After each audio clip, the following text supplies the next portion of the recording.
iHeart, get ready. Fantasy football is here. Welcome to the Full-Time Fantasy Show. FullTimeFantasy.com is home to the Fantasy Football World Championships and the best players in the world. Real money winners giving their secrets to help you win. Now exclusively on iHeart. This is the Full-Time Fantasy Show with your host, the one, the only, Dr. Roto. It's Dr. Roto. Get out the insurance cards, get out the copay. The office is open, my friends. It's time for our podcast previews. We continue on with the Atlanta Braves.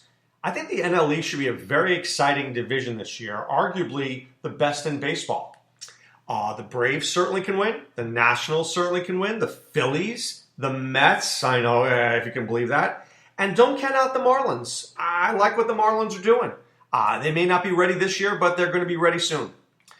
All right, so let's take a closer look at the Atlanta Braves. We'll start it around the infield. We'll start with the catcher, Travis d'Arnaud. I mean, look, they signed him for $16 million. I guess if he can get 400 at-bats, he gets 16 home runs. He's going to hit 250 for you. I mean, that's what you get with him. I don't know. He's never a guy that I look for in a draft, but I guess as a second catcher, I'll be okay with him. First base is a guy I just love. I love Freddie Freeman. I really do. And I think we've been saying this forever, except for last year.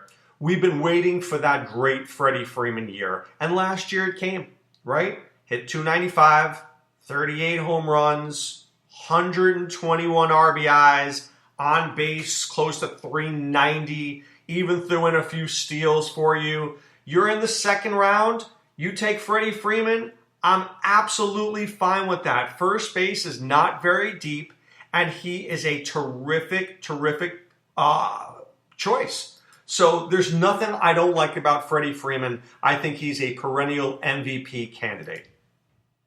Okay, Ozzie Albies is a great young second baseman. I think the Braves have a lot to be excited about here. They've got a great first baseman, great second baseman. I mean, Albies 2 years in a row with 24 home runs. The guy's got speed. The average, I don't know whether he's a 295 hitter, but I don't think he's a 261 hitter from a couple of years ago. We got to cut down the strikeouts a little bit for Ozzie. Got to learn how to take more walks. Maybe we can steal a couple more bases. But, I mean, this guy, when he gets hot, he's really, really good.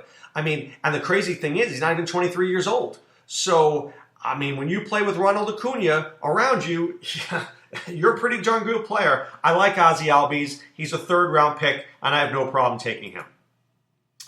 Austin Riley, not a guy I'm searching for at third base. It's funny, I like Yohan Camargo a little bit as well. He's a switch hitter. So I'm not really high on either of these guys. Maybe in a very deep league, I'll put one on my bench, but I'm not feeling warm and fuzzy. Dansby Swanson was a very good college player, finally steps up into the pros. I think a lot of people thought that he was going to be better than he was. Look, he's got a little power, he's got a little speed, but he strikes out way too much. I mean, 25% of the time he strikes out, and his batting average hovers around 240 something. I think you can do better. For my money, I'd rather take Nicky Ahmed than Dansby Swanson, but that is exactly where he falls. Okay. I just love Ronald Acuna. I can't say it enough. If I had pick number 2, I would take him over Yelich. I really would. I mean, I could argue that you might even take him instead of Mike Trout. I don't know if I would, but man, you could. This is a guy who 40-40 is not out of the question at all. He's just a great young hitter. Does he strike out too much? Yeah, he strikes out too much. I get it. But he's got power, he's got speed, he's got everything else that you're looking for. So, I mean, let's not hesitate. Let's just lock him in top 3. I really like the Braves getting Marcell Ozuna. Signed an $18 million deal, but they need protection for Acuna, right? You got Freddie Freeman, you got Albies, you got Acuna, you lost Josh Donaldson, which was a big loss, and you had to replace that bat, and I think they did that with Ozuna. I mean, Ozuna's just one of those guys, you put him in for about 25 to 30 home runs, about 90 RBIs, the guy's going to hit you somewhere.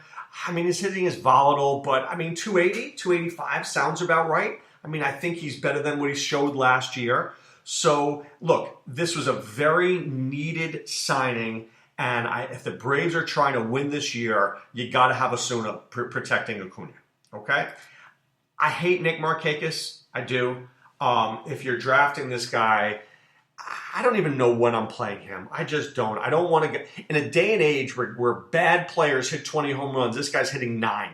Does he have a batting average? Yeah, I guess if I'm in an NL-only league and I'm looking for an outfielder at the end of the draft who's not going to kill me, I mean, maybe Nick Markakis. I just don't feel really good about it.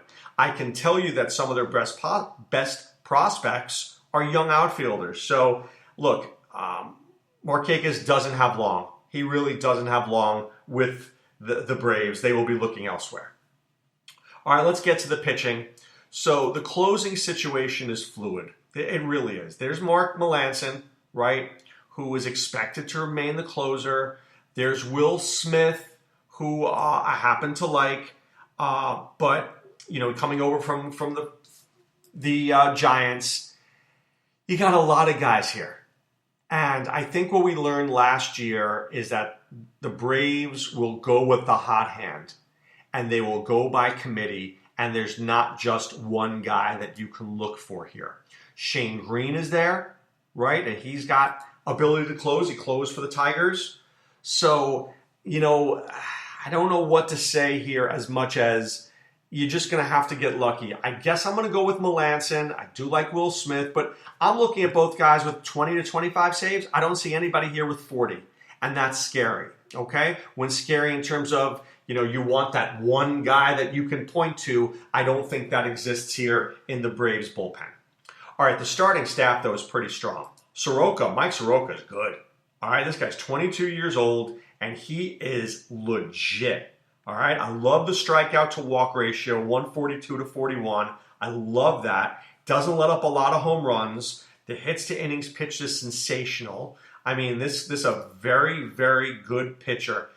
Is he a strikeout, blow him away kind of guy? No. But you know what? Neither was Greg Maddux either, and he still had a pretty darn good career. I think we get very caught up with strikeouts. Oh, he's going to strike out 250 guys. Not everybody does. That doesn't mean they're not a good pitcher. I'm in on Max Fried. I am. I think Max Fried can take the next step. And that's something I look for with pitchers. Like, who's good and who's got another step in them. I think Max Fried has that step. His ERA was 4.0 last year, but if he cuts down on those home runs a little bit, right, I think we'll be okay. His strikeout to walk ratio was 173 to 47. That's really good control, and he is more of a strikeout pitcher than Soroka. I like this kid. I think this is a guy who's a little underrated, and he shouldn't be. The Braves bring in Cole Hamels. I mean, Hamels is a fighter. Is he going to get you 200 innings anymore? Probably not, but is he going to throw about 150 or 160 and be available in the playoffs? Yes. So I'm in on him more as a second half kind of guy than a guy that I want all year long. All right, Fulton Nevich, I don't trust as far as I can throw him. I mean, he should be better. So look, 2 years ago he was great. Last year he was awful. He's probably somewhere in the middle. But that being said, I think he's a whole lot closer to last year than he was to 2018. I just do. And I don't trust him. I don't trust him. But, he is capable of really great starts. So he's a guy in DFS when I'm playing on DK and I need a second starter and the Braves are playing a crappy team. I'll look his way. I will. I'll look his way. But I really don't like it.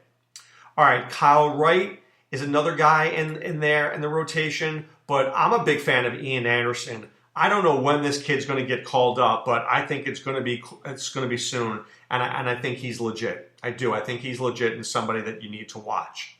So look, the Braves are a really good team, but they're not a deep team. Freeman, Albies, Ozuna, Acuna are great. After that, the other guys are okay, not special. Love Soroka, love Fried. The rest of it, not special. So we've got good players and players we want, right? Players we want, but at the same time, you got to be very careful because they're not deep. Don't just draft players because Nick Markakis is on a Brave. That doesn't mean he's a good player.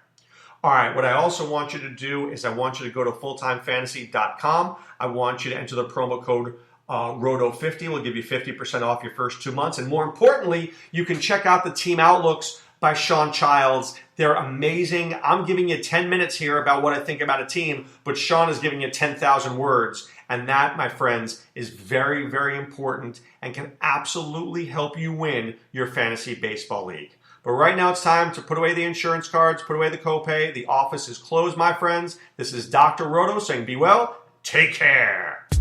Thanks for listening to Full Time Fantasy. There's never been a better time to join and go full time. Visit fulltimefantasy.com. Use the promo ROTO50 for 50% off your first 2 months. And don't forget, fantasy players, please thumbs up the podcast on the iHeart app. See you next time.